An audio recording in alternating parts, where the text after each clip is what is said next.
Voici l'aube. Déjà à Jérusalem, les habitants accourent de toutes parts dans les ruelles. Hommes, femmes, enfants se bousculent pour les voir. Voir ces hommes venus d'un autre monde, montés sur des chameaux parés de soie. Mais qui sont ces étrangers? Des prêtres? Des sages? Des astrologues? Ou bien peut-être des devins? Et d'où viennent-ils? De Perse? De Babylone? Une chose est sûre, on ne les a jamais vus à Jérusalem. Seuls des princes venus du confin de l'Orient peuvent porter de tels habits. L'élite de contrées lointaines, c'est sûr. Oui, on veut voir et admirer cette délégation transportant des coffres au bois rare et aux moulures travaillées. Soudain, l'un d'entre eux lève une main ornée de bagues. Aussitôt le convoi s'arrête. La foule les observe et retient son souffle. Où est l'enfant qui vient de naître, le roi des Juifs? Nous avons vu son étoile apparaître en Orient et nous sommes venus l'adorer. La stupéfaction est totale. Tout le monde se regarde. De quel enfant parle-t-il? Ils ne sont pas informés de la naissance d'un bébé à la cour du roi. Et puis, Hérode le tuerait comme il a mis à mort ses propres enfants. De quelle étoile parle-t-il? Tout cela semble bien étrange. Seigneur venu du désert, nous ne sommes pas informés de la naissance d'un roi dans notre ville. Nous en serions avertis. Les seigneurs se regardent à leur tour. Se seraient-ils trompés? Était-ce la bonne étoile? Dans le palais du roi Hérode, une petite fête est improvisée.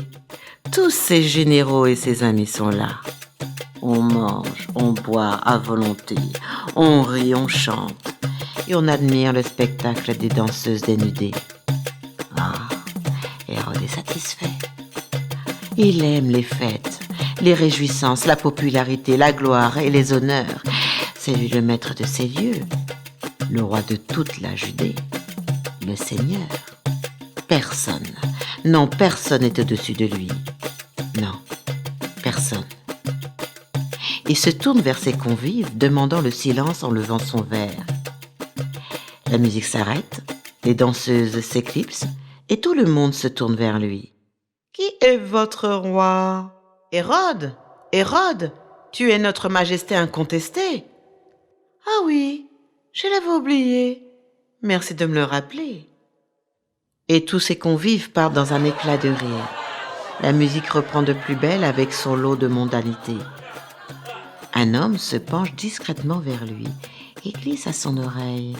Sa Majesté est-elle informée de la présence à Jérusalem de grands seigneurs venus de l'Orient?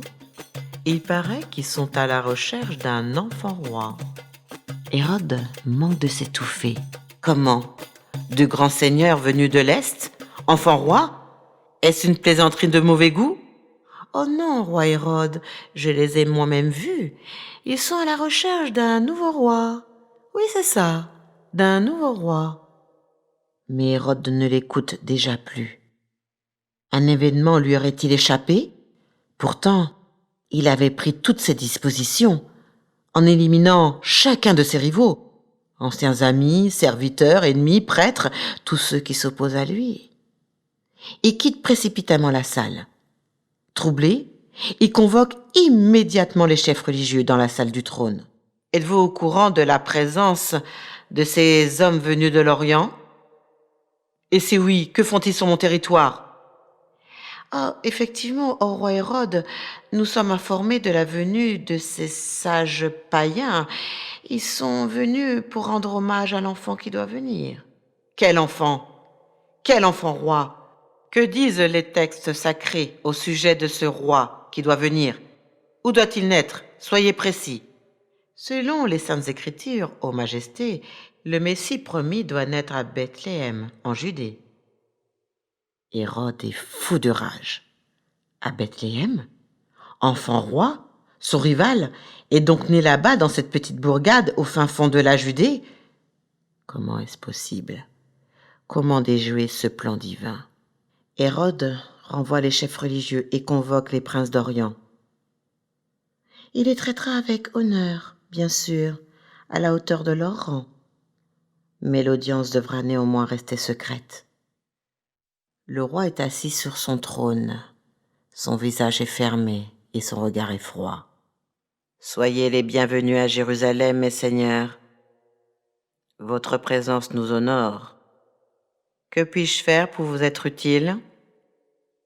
Nous sommes des savants.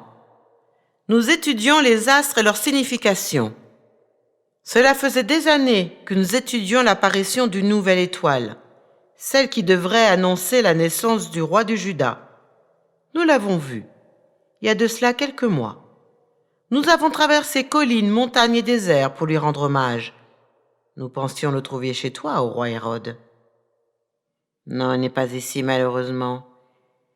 Mais je suis informé de la naissance d'un roi qui doit naître à Bethléem.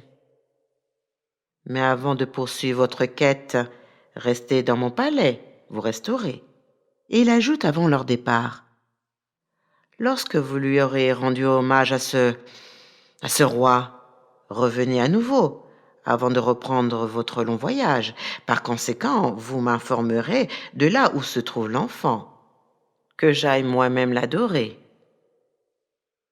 En arrivant à Bethléem, l'étoile semble s'arrêter au-dessus d'une petite maison, d'une simplicité et d'une sobriété désarmante. Il tente de la dépasser, mais non, rien à faire. C'est bien là que l'étoile s'arrête. Comme c'est curieux, est-ce là la maison d'un roi? Consternés mais intrigués, ils descendent de leur monture et frappent à la porte. Un homme, un Nazaréen, leur ouvre. « Nous sommes à la recherche d'un roi. Nous avons vu son étoile en Orient.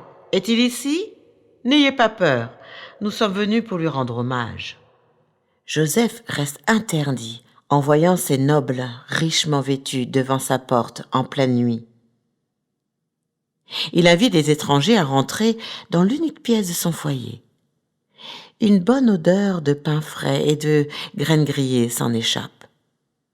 Ils se sentent comme parachutés au beau milieu d'un sombre logis, un habitat lugubre, commun aux petites gens qu'ils évitent d'ordinaire. Est-ce là la demeure du roi des rois, annoncée, ici? On frôle le blasphème. Ils aperçoivent un jeune enfant sur les genoux d'une jeune femme, Marie. La scène est déroutante de simplicité et de modestie. En les voyant, une joie soudaine et intense les submerge. L'enfant roi, tant désiré, est enfin devant leurs yeux. Aussitôt, tout ému, ils s'agenouillent et se prosternent devant le jeune garçon qui les observe. Combien de temps sont-ils restés là prosternés? Joseph et Marie ne sauraient le dire. Ils aperçoivent des larmes au coin de leurs yeux de ces adorateurs venus du désert. Ensuite, ils ordonnent à leurs esclaves d'apporter les coffres, 3 coffres. Ils les offrirent à l'enfant endormi, l'un contenant de l'or pur, l'autre de l'encens de grand prix, et le dernier de la myrrhe. Ils s'assirent à même le sol et racontèrent aux parents l'apparition de l'étoile, leur long voyage, leur recherche de l'enfant dans la ville et la visite dans le palais du roi Hérode. Joseph et Marie ne savent que trop bien ce que cela veut dire. Ils prennent congé non sans tristesse pour repartir comme ils sont venus, noblement, sur leur chameau en direction du désert. À cet instant, ils réalisent que ces moments passés dans cette simple maison sont historiques. Ils décident de ne pas repasser par le palais du roi Hérode, laissant derrière eux celui qui, 30 ans plus tard, devrait à jamais marquer l'histoire de l'humanité. Mais ça, c'est une autre histoire.